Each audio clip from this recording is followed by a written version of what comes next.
जय माता दी दोस्तों, स्वागत है आप सभी का एक बार फिर से। माँ भगवती की कृपा आप और आपके परिवार पर सदा सर्वदा बनी रहे। दोस्तों, यदि आप अपनी लाइफ में नया कुछ सीखना चाहते हैं तो चैनल को सब्सक्राइब जरूर करिएगा। दोस्तों, हिंदू मान्यताओं के अनुसार किसी भी शुभ कार्य से पहले या पूजा पाठ के दौरान पान के पत्ते का प्रयोग किया जाता है। स्कंद पुराण के मुताबिक देवताओं द्वारा समुद्र मंथन के समय पान के पत्ते का प्रयोग किया गया था। यही वजह है कि पूजा पाठ में पान के पत्ते के इस्तेमाल का विशेष महत्व है। दोस्तों, आज मैं आपको पान के पत्ते के ऐसे कुछ उपाय बताऊंगी जिन्हें अपनाकर आप जीवन में धन, सुख, समृद्धि, सफलता, उन्नति और शांति प्राप्त कर सकते हैं। लेकिन उससे पहले आपसे रिक्वेस्ट करती हूँ कि वीडियो को लाइक करिएगा, दोस्तों को शेयर कर दीजिएगा और अगर आपने अभी तक चैनल को सब्सक्राइब नहीं किया है तो चैनल को सब्सक्राइब करके बेल आइकन जरूर दबाइएगा। दोस्तों, पान के पत्तों को ताजगी और समृद्धि का प्रतीक माना जाता है। स्कंद पुराण के अनुसार पान के पत्तों की उत्पत्ति समुद्र मंथन के दौरान हुई थी। पान के पत्तों में देवी देवताओं का वास माना गया है। यही कारण है कि प्रत्येक पूजा पाठ एवं मांगलिक कार्य बिना पान के पत्ते के संपन्न नहीं होते। दोस्तों, तो आज हम जानते हैं कि पान का पत्ता किस तरह हमारी किस्मत के बंद ताले को खोल देता है। पहला, यदि आप बहुत परेशानी में घिरे हुए हैं, कोई आपका साथ नहीं दे रहा और जब कोई आपका साथ ना दे तब अपना हाथ भगवान के हाथों में दे दे, वही आपकी नैया को पार लगाएगा। ऐसी मुसीबत के समय बस आपको एक छोटा सा उपाय करना है। मंगलवार या शनिवार के दिन पान का एक बीड़ा संकट मोचन को अर्पित करना है। बीड़ा अर्पित करने का अर्थ ये है कि अब से हनुमान जी आपका बीड़ा उठाएंगे। आपकी जिम्मेदारी अब उनकी है। लेकिन ये जो बीड़ा आप चढ़ाएंगे ये कुछ विशेष होगा, थोड़ा कठिन है पर लाभ 100% मिलेगा आपको। तेल, बेसन और उड़द के आटे से हनुमान जी की मूर्ति की प्राण प्रतिष्ठा करें। तेल और घी का दीपक जलाएं, विधि विधान से पूजन करें। पुआ, गुड़, चना, लड्डू का भोग लगाएं। इसके बाद 27 पान के पत्ते तथा गुलकंद, सौंफ आदि मुख शुद्धि की चीजें लेकर इनका बीड़ा बनाकर हनुमान जी को अर्पित करें। ध्यान रखें, जब ये पान बनवाएं तो इसमें केवल 5 चीजें डलवाएं: कत्था, गुलकंद, सौंफ, खोपरे का बूरा और सुमन कतरी। इसके अलावा और कुछ न डलवाएं। चूना और सुपारी तो भूलकर भी न डलवाएं।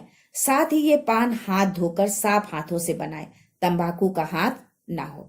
विधि विधान से पूजन करने के बाद ये पान हनुमान जी को अर्पित कर दे और साथ ही प्रार्थना करते हुए कहें कि हे हनुमान जी, हे संकट मोचन, आपको ये मीठा रस भरा पान अर्पण कर रही हूँ या कर रहा हूँ।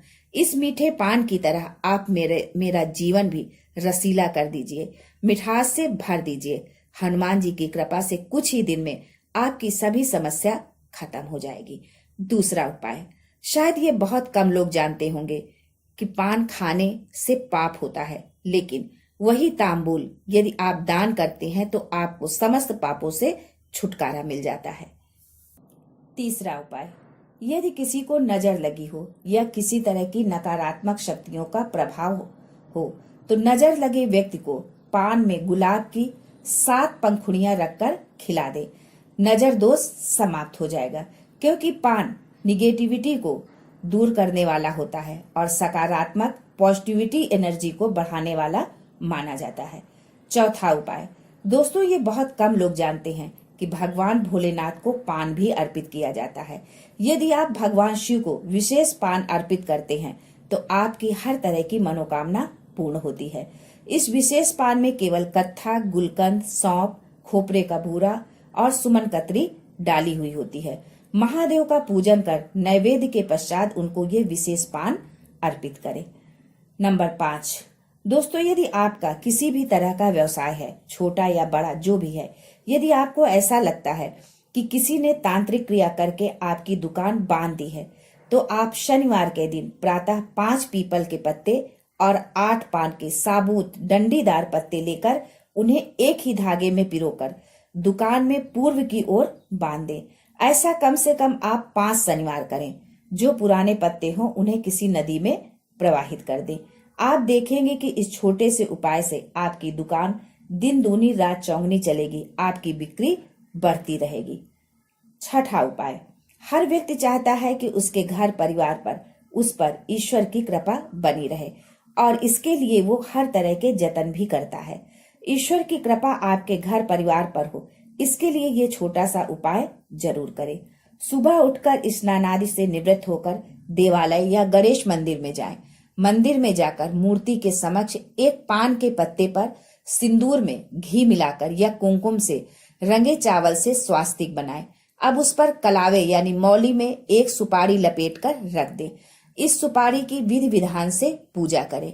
विघ्न विनाशक आपके जीवन के संपूर्ण विघ्नों को दूर कर देंगे।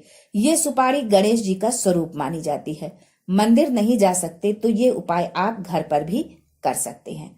सातवां उपाय, यदि बहुत दिनों से आपका कोई काम रुका है, पूरा नहीं हो रहा है, तो इसके लिए आप रविवार को एक पान का पत्ता लेकर घर से बाहर निकलेंगे तो आपके रुके हुए सभी कार्य संपन्न होना शुरू हो जाएंगे। आठवां उपाय, ये टोटका विवाह हेतु है।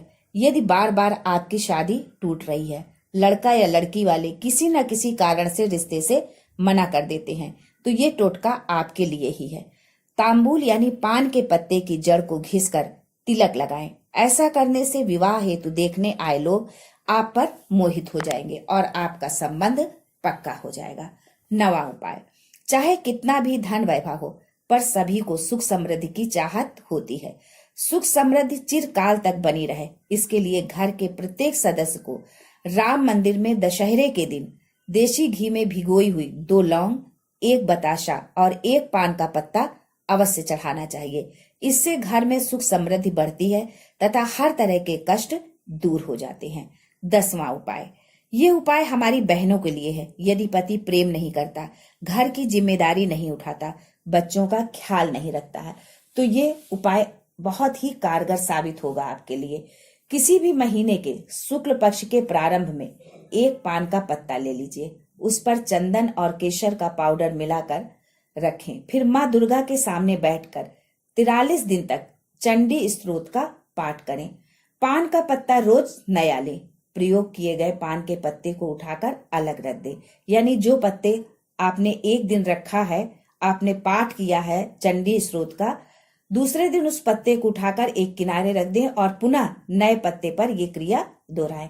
ये क्रिया आपको 43 दिन तक करनी है। 43 दिन के बाद उन पान के पत्तों को जल में प्रवाहित कर दें। यानी जो पत्ते अभी तक आपने पूजा में उपयोग किए हैं, उन सारे पत्तों को लेकर आप जल में प्रवाहित कर दें।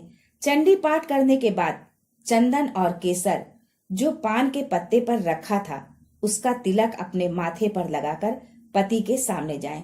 इस उपाय से पति का प्रेम आप पर बना रहेगा।